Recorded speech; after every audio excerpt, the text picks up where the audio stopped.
पहले अध्याय में हम सबसे पहले सूत्रों का वांचन करते हैं। हम्म सूत्रों का वांचन स्पष्ट होना चाहिए, उसके वांचन में कोई दोष नहीं होना चाहिए। इसलिए आप बिल्कुल, कौन करेगा आज, रिपीट कौन करेगा, सूत्र में यहां से बोलूंगी उसको रिपीट करना है।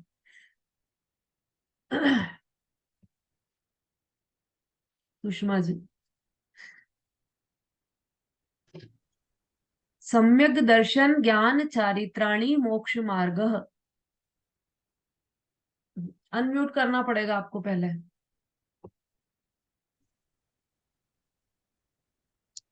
सम्यक दर्शन ज्ञान चारित्राणि मोक्ष मार्गः। तत्वार्थ श्रद्धानम सम्यक दर्शनम। तत्वार्थ श्रद्धानं सम्यक दर्शनम्। तन्निसर्गादधिगमाध्वा। तन्निसर्गादधिगमाद्वा।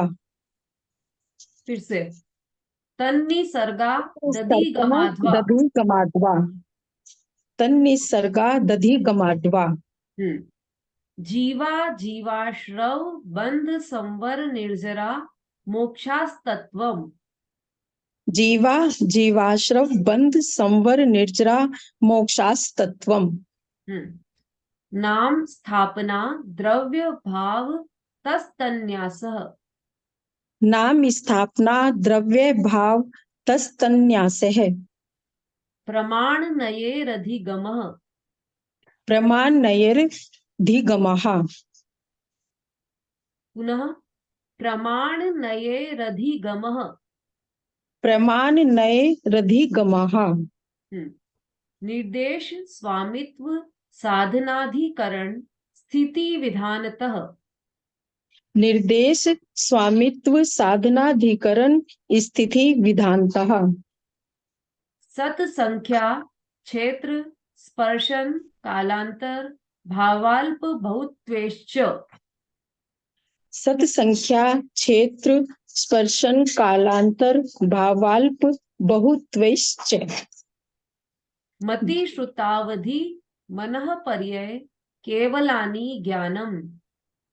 मति श्रुतावधि मन प्रिय केवलानि ज्ञानम। पुनः, मति श्रुतावधि मनः पर्यय मति केवलानि ज्ञानम। मति श्रुतावधि मनः प्रिय केवलानि ज्ञानम। हाँ। दोबारा तत्प्रमाणे तत् प्रमाणे आद्ये परोक्षम। आद्ये परोक्षम। ठीक है, बहुत बढ़िया, बहुत स्पष्ट वांचन किया आपने।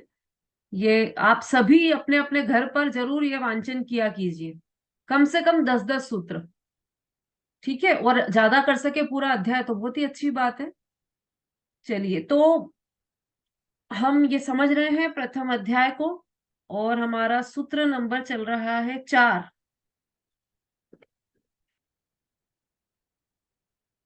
4 नंबर का सूत्र चल रहा है। चौथा नंबर का सूत्र मैं मैं यहां से बोलूंगी और उसको रिपीट करना, केवल चौथे नंबर का सूत्र। शीला जी। जीवा जीवाश्रव बंध संवर निर्जरा मोक्षास्तत्वम।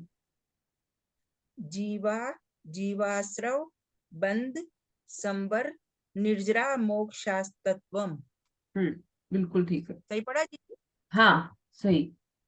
अब हमारा इसी इसी सूत्र का हम अर्थ समझ रहे हैं। अभी तक इसके पहले हम 3 सूत्र पढ़ चुके हैं। यदि वो 3 सूत्र किसी को याद हो तो वो हैंड रेस कीजिए।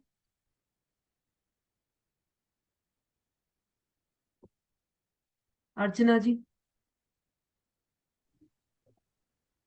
सम्यक दर्शन ज्ञान चारित्राणि मोक्ष मार्ग तत्वा श्रद्धानां सम्यक दर्शनम तन्निसर्गादिमादा जीवा जीव आश्रव बंध संभव नित्या मोक्षास्तम नाम स्थापना दव। ठीक है। नहीं, तीसरा सूत्र पुनः बोलिए आप, उसमें थोड़ी गड़बड़ थी।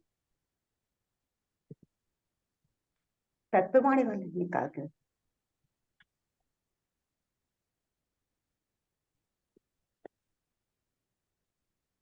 तत्वात् श्रद्धानां सम्यक् दर्शनम। श्रद्धानम, तत्वात् श्रद्धानां नाम सम्यक् नहीं, नम, दर्शनम। नाम हाँ नहीं है, नम है। हाँ, नम है दीदी। हाँ बोलिए। तत्वात् श्रद्धानां सम्यक् दर्शनम। हम्म,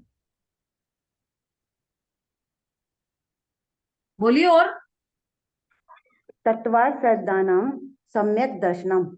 अरे नाम नहीं है, नम बोलना है उसको आपको, तत्वात नम बोला, नम। श्रद्धानम। हाँ, तत्वात् श्रद्धानां सम्यक् दर्शनम।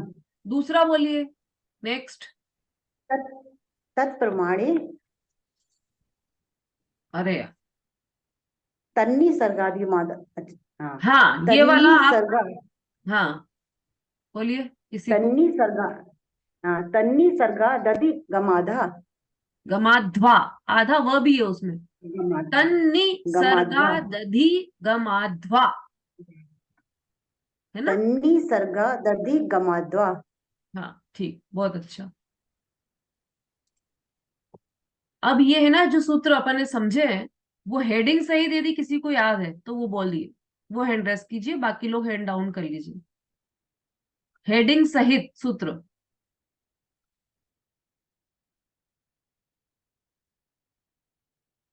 नहीं है, चलिए कोई बात नहीं। अपन चूंकि अर्थ समझते जा रहे हैं तो याद करते जाइएगा साथ में। जैसे पहला सूत्र कौन सा है हमारा, सम्यक दर्शन ज्ञान चारित्राणी मोक्ष मार्ग। इसका हेडिंग क्या दिया है, देखिए अपनी अपनी जिनवाणी में क्या हेडिंग लिखा है इसका। मिला किसी को?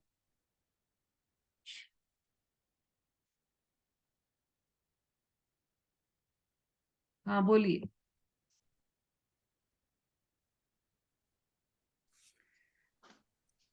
निश्चय मोक्ष मार्ग की व्याख्या है ये। हाँ बिल्कुल सही। और इसके बाद अगला कौन सा है? अगला है तत्वार्थ श्रद्धानम सम्यक दर्शनम। निश्चय इसका हेडिंग, सम्यक दर्शन का लक्षण। हाँ निश्चय सम्यक दर्शन का लक्षण। बिल्कुल सही। ती- और उसके बाद तीसरा है तन्नी सर्गादधिक माध्वा। हम्म, निश्चय सम्यक दर्शन के उत्पत्ति की अपेक्षा से भेद। बिल्कुल सही। ये तीनों आप हेडिंग याद रखिएगा, जिनके पास जिनवाणी नहीं है वो आप लिख सकते हैं। जो पहला सूत्र है उसका हेडिंग फिर से बोलिए प्रमोद बालाजी। हाँ जी, निश्चय मोक्ष मार्ग की व्याख्या। हाँ लिख लीजिए भाई सब लोग, जिनके पास ये वाली जिनवाणी नहीं है। निश्चय मोक्ष मार्ग की व्याख्या। और उसके बाद पहला सूत्र आएगा तत्वार्थ श्रद्धानम सम्यक दर्शनम, नहीं सम्यक दर्शन ज्ञान चारित्राणी मोक्ष मार्ग। उसके बाद अगला हेडिंग बोलिए। निश्चय सम्यक दर्शन का लक्षण। हाँ, पहले क्या था, निश्चय मोक्ष मार्ग की व्याख्या थी। अब आया निश्चय सम्यक दर्शन का लक्षण। तो इसमें फिर तत्वार्थ श्रद्धानम सम्यक दर्शनम ये लक्षण है उसका। जी। हाँ फिर है निश्चय सम्यक दर्शन के उत्पत्ति की अपेक्षा से भेद। लिखते जाइएगा आप लोग।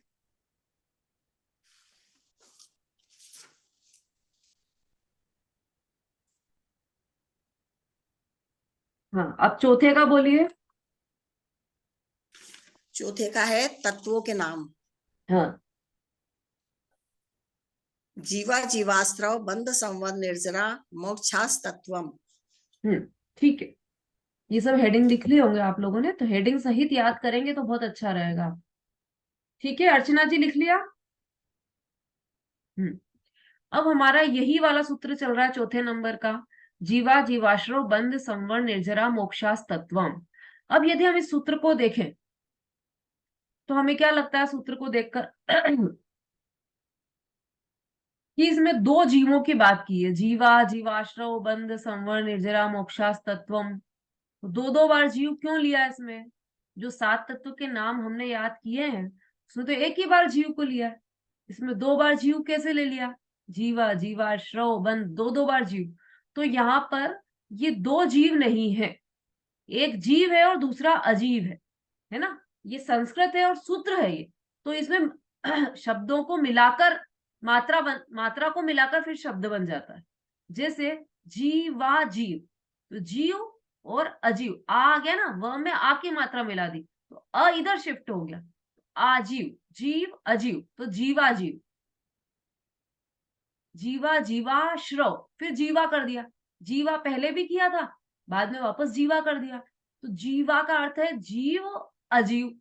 अब दूसरे जीवा का अर्थ है अजीव आश्रव, जीवा, तो आश्रव का आ गया उसमें, तो जीवा जीवाश्रव बंध संवर निर्जरा मोक्षास तत्वम, ये मोक्ष, जीव अजीव आश्रव बंध संवर निर्जरा और मोक्ष, ये 7 तत्व हैं। अब इन 7 तत्वों की चर्चा हमने विशेष कर ली है ना। जीव अजीव आश्रव बंध संवर और निर्जरा, यहां तक हमारी चर्चा हो चुकी और हमने सबने लिख भी ली इनकी परिभाषा, है ना, दोनों की, द्रव्य आश्रव, द्रव्य बंध, द्रव्य संवर, द्रव्य निर्जरा, भावाश्रव, भाव बंध, भाव संवर और भाव निर्जरा, इन चारों की 8 परिभाषाएं लिख ली हमने। अब इसके आगे हम बढ़ रहे हैं, अब मोक्ष की ओर बढ़ते हैं हम। ठीक है, अगला हमारा स्टेशन है मोक्ष, जो हम सबको बहुत प्रिय ऐसा स्टेशन आ गया है, मोक्ष, जिसके लिए हम यहाँ पर एकत्रित हुए हैं, जो हम सभी प्राप्त करना चाहते हैं ऐसा मोक्ष, उसकी चर्चा आज हम करने वाले हैं। 7 तत्वों के संदर्भ में हमने छठाला में या पहले भी कहीं हमने नाव का उदाहरण से 7 तत्व समझे थे, नाव के उदाहरण से। तो नाव में क्या होता है कि जैसे यदि कोई नाव है और वो नदी के बीच में जा रही है और उसमें छेद हो गया और छेद के द्वारा उस नाव में पानी भरने लगा, तो उस जो नाव में पानी भर रहा है उसे रोकने का उपाय किया जाता है। तो उसके लिए सर्वप्रथम जिस छेद में से पानी आ रहा है उस छेद को बंद किया जाता है, उसके पश्चात उस छेद के द्वारा जितना पानी नाव में आ चुका है उसे बाहर एक बर्तन के द्वारा बाहर निकाला जाता है, और फिर उसके बाद जब पूरा पानी बाहर निकल जाए तब पूरी नाव को सुखाकर साफ कर दिया जाता है, और इस तरह से वह नाव पानी से मुक्त हो जाती है। ठीक इसी तरह यह जीव अनादि से कर्मों से बंधा हुआ है। संसार रूपी सागर में जीव की नौका डगमग डगमग डोल रही है। क्यों? क्योंकि इसमें छेद हो गया है, आश्रव का छेद हो गया है, भावाश्रव का छेद हो गया है, उसके थ्रू, उस छेद के थ्रू आश्रव कर्म आ रहे हैं आत्मा में, और कर्म आते ही जा रहे हैं तो बंद होता जा रहा है, और बंद हो गया है तो अब बंद हो गया, तब उसे एक श्री गुरु मिले और उन्होंने समझाया कि यह तुम्हारा स्वरूप नहीं है, तुम्हारी यह नौका डगमग डगमग डोल रही है और तुम संसार सागर में गिरने वाले हो। यदि इससे उद्धार चाहते हो तो अपने आत्म स्वरूप का ज्ञान करो, अपने ज्ञानानंद स्वभावी आत्मा का लक्ष्य करो। और इसने सदगुरु की बात मानकर अपने ज्ञानानंद स्वभावी आत्मा का लक्ष्य किया, और लक्ष्य करते से ही कर्मों का आना रुक गया, और जैसे ही स्वरूप स्थिरता की, उसमें वृद्धि की स्वरूप स्थिरता में, तो वो जो कर्म अंदर पहले से आए हुए थे, जिन पहले से बंधे हुए थे, उन कर्मों की निर्जरा भी होना प्रारंभ हो गई। इतनी कथा हम सुन चुके हैं। अब क्या हुआ उसके बाद, तो उसके लिए हम मोक्ष की चर्चा कर रहे हैं। मोक्ष भी 2 प्रकार का है, द्रव्य मोक्ष और भाव मोक्ष। तो पहले आप भाव मोक्ष की परिभाषा लिख लीजिए।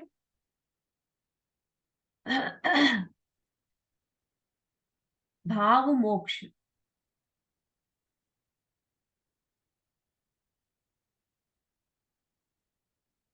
अशुद्ध दशा का,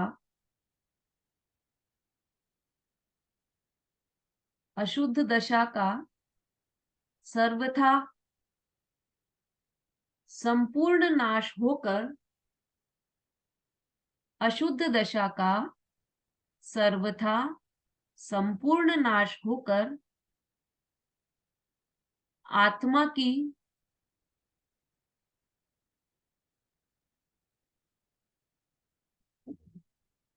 की पूर्ण निर्मल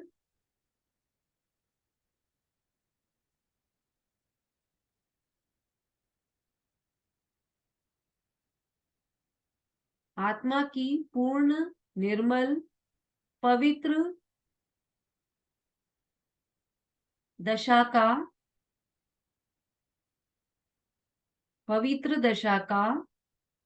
प्रकट होना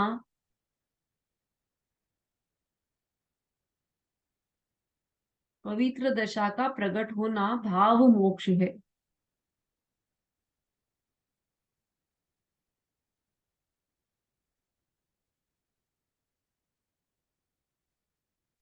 अब द्रव्य मोक्ष,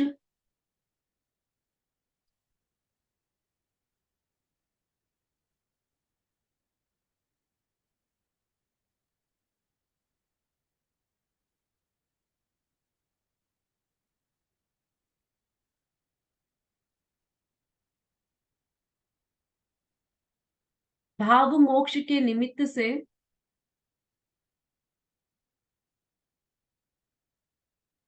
भाव मोक्ष के निमित्त से द्रव्य कर्म का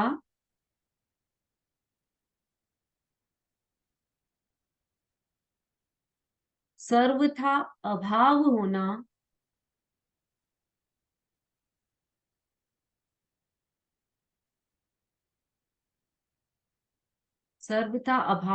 द्रव्य मोक्ष है।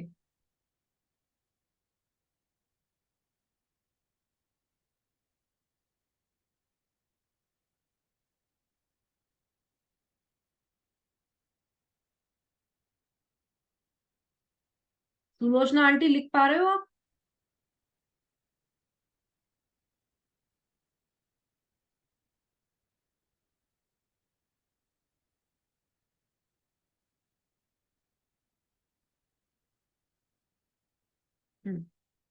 चलिए अभी इसको समझ लेते हैं, फिर आगे बढ़ते हैं। भाव मोक्ष और द्रव्य मोक्ष। भाव मोक्ष किसे कहा? अभी हमने नाव के उदाहरण में देखा कि नाव में से नाव को पानी से सर्वथा मुक्त हो जाना, वह नाव का मोक्ष है। किससे मोक्ष हुआ नाव का? पानी से मोक्ष हुआ, पानी से मुक्त हो गई ना नाव। ऐसे ही आत्मा में जब अशुद्ध दशा का संपूर्ण नाश हुआ, है ना, पानी समझ लीजिए अशुद्ध दशा है, तो और आत्मा की अशुद्ध दशा क्या है? आप ऊपर की परिभाषाओं में देखेंगे तो आपको समझ में आ जाएगा कि अशुद्ध दशा क्या है। जो विकारी परिणाम है, मोह राग द्वेष रूपी विकारी परिणाम, वह सब आत्मा की अशुद्ध दशा है।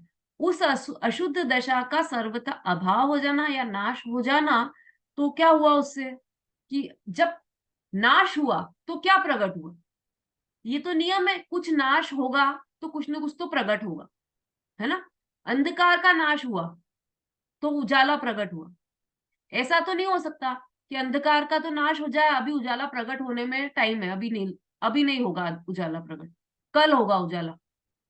आज अंधकार का नाश हुआ है, कल उजाला होगा, ऐसा नहीं है। जिस समय अंधकार का नाश होगा उसी समय उजाला भी प्रकट होगा। तो किसी का नाश हुआ है तो कुछ तो प्रकट होगा। तो जैसे वहां पर पानी का नाश हुआ, नाव में से पानी का अभाव हुआ, तो क्या प्रकट हुआ? वहां पर सूखापना प्रकट हुआ, है ना। पहले गीलापना था नाव के कारण, पानी के कारण नाव गीली हो रही थी। और वो अपन देखो ना, ऐसे नाव में इतना इतना पानी भरा हो, है ना, जैसे नाव में इतना पानी भरा है, तो यहाँ पर एक लाइन बन जाती है। जहां तक पानी भरा है ना, वहां पर पानी का निशान बन जाता है, लाइन बन जाती है।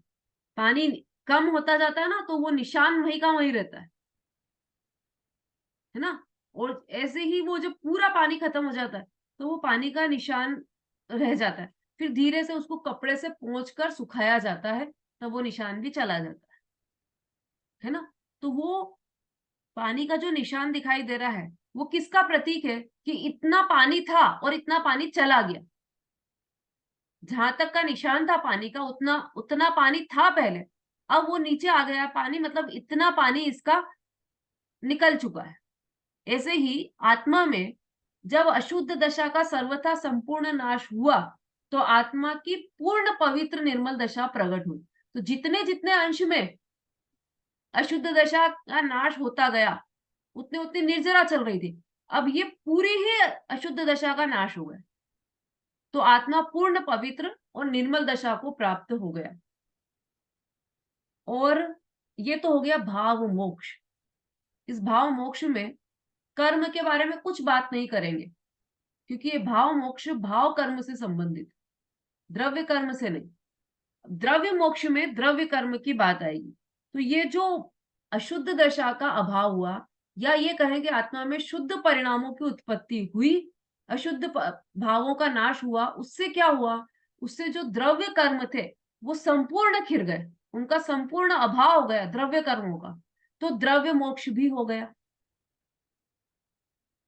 है ना। ये द्रव्य मोक्ष भाव मोक्ष के निमित्त से हुआ। कैसे, क्यों निमित्त लगा इसमें, कि जब आत्मा में परिणाम ऐसे हुए, शुद्ध परिणाम हुए, तो स्वतः ही, स्वयं सहज स्वतः ही जो कर्म है वह सारे ही कर्म अभाव को प्राप्त हुए, नाश को प्राप्त हो, है ना। शरीर में से बुखार उतरा तो थर्मामीटर का पारा अपने आप नीचे चला गया, उसको कुछ करना नहीं पड़ा कि अभी तो ये थर्मामीटर बहुत गर्म था, अभी इसको थोड़ा देर फ्रिज में ले जाकर रखो, क्योंकि अगर हम अभी इसको लगा देंगे तो ये तो पहले ही चढ़ा हुआ था, तो अभी भी बुखार बताएगा ही बताएगा। कि ऐसा नहीं है, भले ही पारा चढ़ा हुआ था लेकिन अब शरीर ठंडा हो गया है, तो पारा भी अपने आप नीचे आएगा। तो ये सहज स्वतः व्यवस्था है। कर्मों की भी ऐसी ही व्यवस्था है। आत्मा में अशुद्ध परिणामों का नाश हुआ तो द्रव्य कर्म का सर्वथा सहज ही अभाव हो गया। इस तरह से भाव मोक्ष और ये द्रव्य मोक्ष, ये दोनों ही हो गए। अब ये मोक्ष प्राप्त करने के लिए किस रास्ते से गुजरी हमारी गाड़ी, कि पहले जो अनादि से आश्रव और बंध चल रहा था, पहले हमने उसका स्वरूप समझा, द्रव्याश्रव का, द्रव्य बंध का, है ना, भावाश्रव का, भाव बंध का, उनका स्वरूप समझा। उसके बाद हमारी गाड़ी आगे बढ़ी संवर की तरफ। तो भाव संवर हुआ, द्रव्य संवर हुआ, फिर निर्जरा हुई, भाव निर्जरा हुई, द्रव्य निर्जरा हुई, उसके बाद भाव मोक्ष हुआ और द्रव्य मोक्ष हुआ। ये पूरी इसकी विधि, पैटर्न इसका चला। अब ये हमने देख लिया 7 तत्व, जीव, अजीव, आश्रव, बंध, संवर, निर्जरा और मोक्ष। 7 तत्वों का हम द्रव्य और भाव दोनों तरह से अच्छी तरह से समझ गए। अब इसमें विशेष बात यह है कि ये जो 7 तत्व हैं, है ना, इसमें 2 तत्व तो है द्रव्य रूप, और बाकी के कितने तत्व पर्याय रूप है ये बताना है आपको। कितने तत्व द्रव्य रूप है और कितने तत्व पर्याय रूप। निशा जी।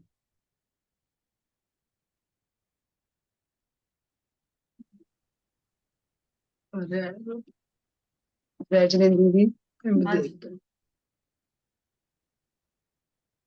संबर निर्जरा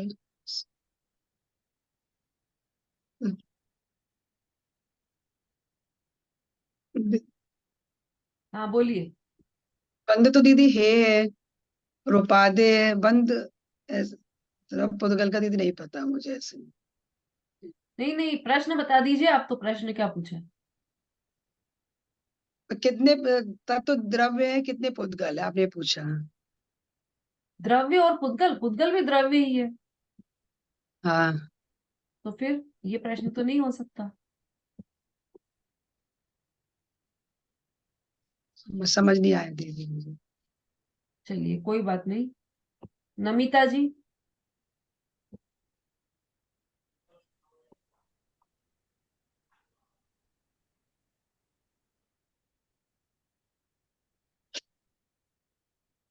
हाँ नमिता जी, आपने हैंड रेस किया है।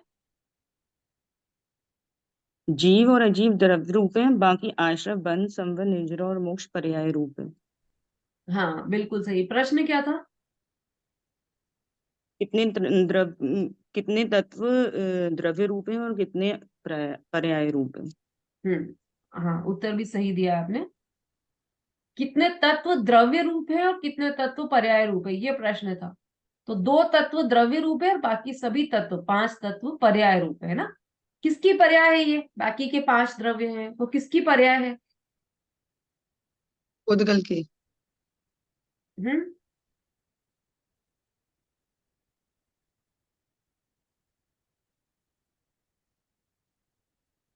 हाँ जी, वीना जी बोलिए।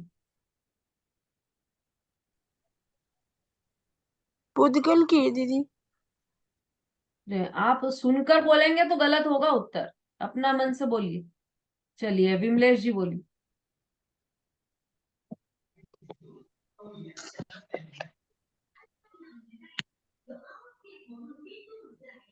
दीदी जीव जो तत्व है इन्हीं की पर्याय चल रही है। हाँ ठीक है, उद्गल की नहीं है ये, जीव की भी पर्याय है ना। द्रव्य आश्रय हुआ, मोह राग द्वेष के परिणाम किसने किए? जीव ने किए या अजीव ने किए? जीव ने किए ना। तो जीव की भी पर्याय है और अजीव की भी पर्याय है, दोनों की पर्याय है। कौन? ये बाकी के जो 5 तत्व है वह जीव और अजीव की मिश्रित पर्याय है। 2 तो द्रव्य हो गए, जीव और अजीव, बाकी के 5 पर्याय हैं। तो वो पर्याय किसकी है? कि वो जीव और अजीव की पर्याय है, जीव और अजीव के विशेष है ये। ठीक है, ये बात ध्यान रहेगी सबको। हम्म। अब ये जो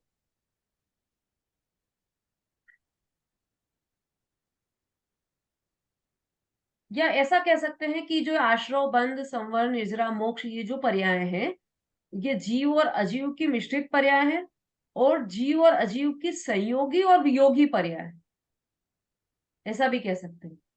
तो जीव जब अजीव संयोग रूप रहे तब आश्रवबंध रूप पर्याय होती है, वियोग रूप रहे तब संवर निर्जरा और मोक्ष रूप पर्याय होती है ना। तो जीव और अजीव की संयोगी और वियोगी पर्याय है।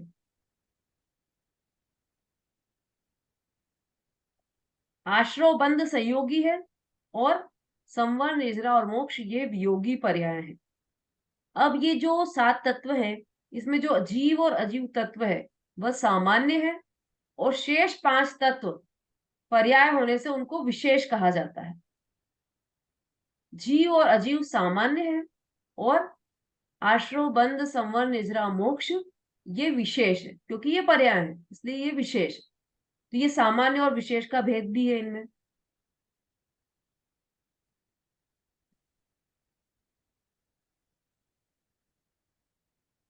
अब इसी में एक प्रश्न ये हो सकता है कि कहीं कहीं पर नो पदार्थ भी कहे हैं, नो तत्व भी कहे, तो पुण्य और पाप को कहाँ छोड़ दिया?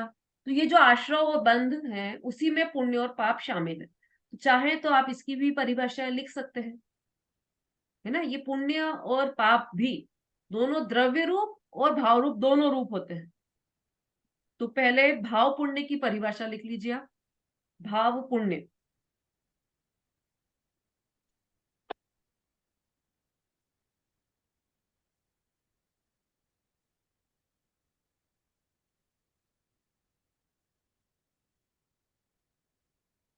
पुण्य प्रकृतियों के बंधने में,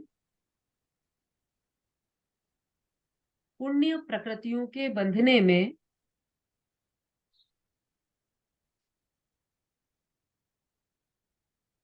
आत्मा के जो आत्मा के जो दया दानादिक शुभ भाव है, शुभ भाव निमित्त है। पुण्य प्रकृतियों के बंधने में आत्मा के जो दया दान आदिक शुभ भाव निमित्त है वे शुभ भाव, वे शुभ भाव भाव पुण्य है।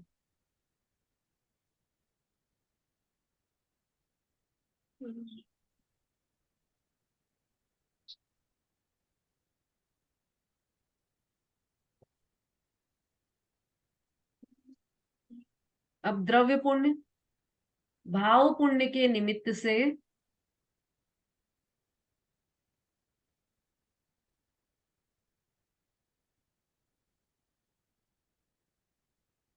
भाव पुण्य के निमित्त से जो पुण्य प्रकृतियां बंधती हैं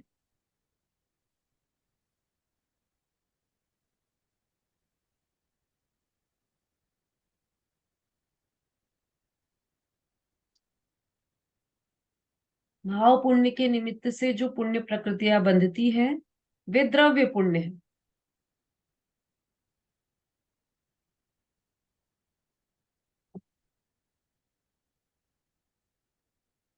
अब इसी के साथ अपन पाप का भी ले लेते हैं। भाव पाप की लिख लीजिए पहले।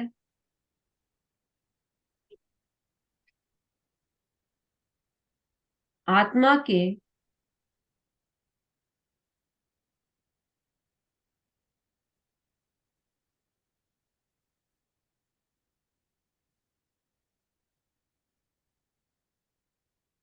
आत्मा के जिन मोह द्वेष और अशुभ राग,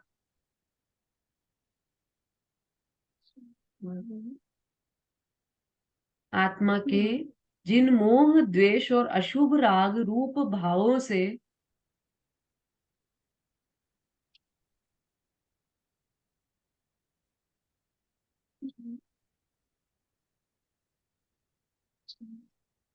पाप प्रकृतियों रूप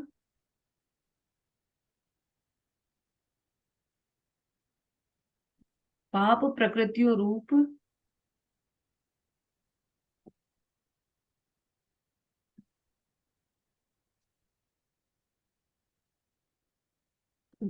हाँ बोलिए।